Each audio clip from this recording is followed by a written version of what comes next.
Olá pessoal, eu sou Pedro Grandão, professor de língua portuguesa formado pela PUC do Rio de Janeiro.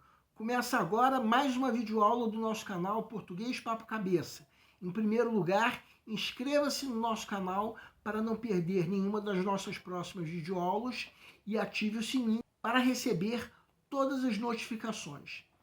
Nessa aula nós vamos prosseguir o assunto de polifonia. Passamos algumas videoaulas de sexta-feira abordando a intertextualidade, que é a propriedade de um texto ligada ao fato de que, para que ocorra o processamento cognitivo, ou seja, produção e recepção de um texto, recorre-se ao conhecimento prévio de outros textos.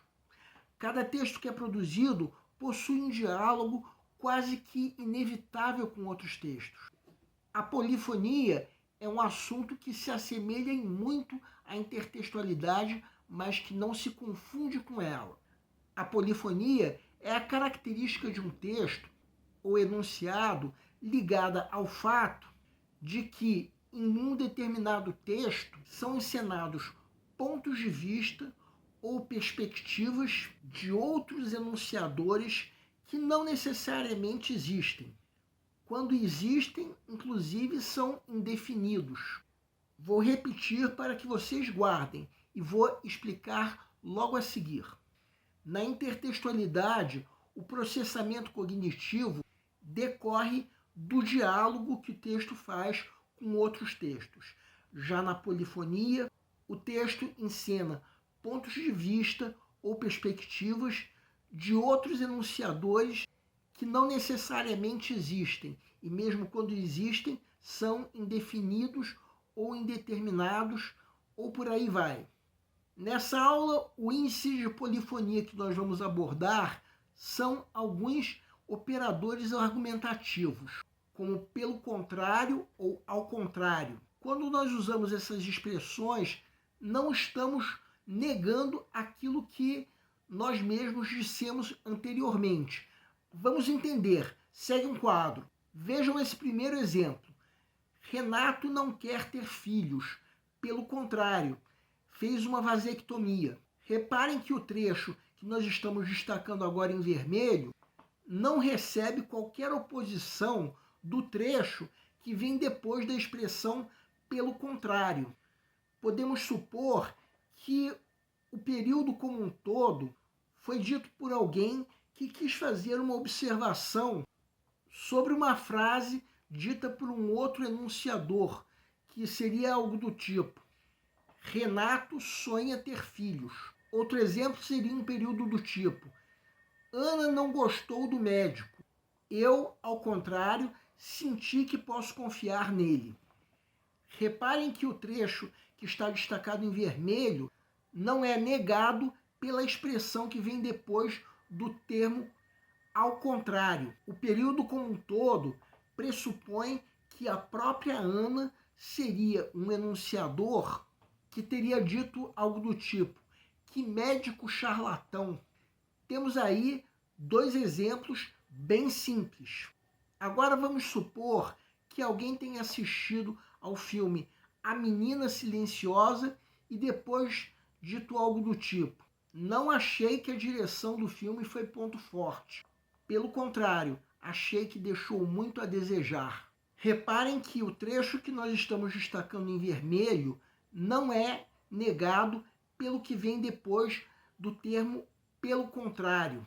Realmente nós percebemos que esse espectador anônimo não gostou da direção do filme, sendo que essa frase pressupõe a existência de um outro enunciador que tenha elogiado a direção do filme, como de fato aconteceu com um crítico do jornal O Globo, que colocou a direção desse filme como um dos pontos fortes. Agora vamos usar esse exemplo para entendermos como seria a intertextualidade, mais precisamente a intertextualidade explícita. Essa ocorreria se mencionássemos a crítica do filme, uma frase do tipo: ao contrário do que disse o crítico DS, não achei a direção um ponto forte do filme.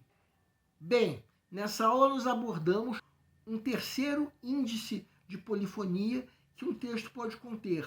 No caso, operadores argumentativos do tipo pelo contrário ou ao contrário. O assunto de polifonia, por enquanto, fica por aqui. O nosso canal Português Papo Cabeça antigamente se chamava Aprenda a Língua Portuguesa. Cada vez mais estaremos focados em vocês, que estão movendo a roda da história para que seja criado um futuro melhor para todos. Então, o nosso foco principal continua sendo os vestibulandos, que terão no nosso canal uma fonte importante de estudo de língua portuguesa, onde nós ensinaremos os recursos da nossa língua para que possam, em primeiro lugar, escrever de forma adequada, entre outros textos, a redação do vestibular. Em segundo lugar, para que possam interpretar textos de forma adequada, não apenas numa prova de vestibular ou concurso, mas também na leitura de textos que ajudarão vocês a se manterem atualizados. Cada vez mais nós teremos no nosso canal um Papo Cabeça. Ensinaremos nossa língua sim, mas de forma a estimular a inteligência que nasceu dentro de vocês e que precisa ser estimulada.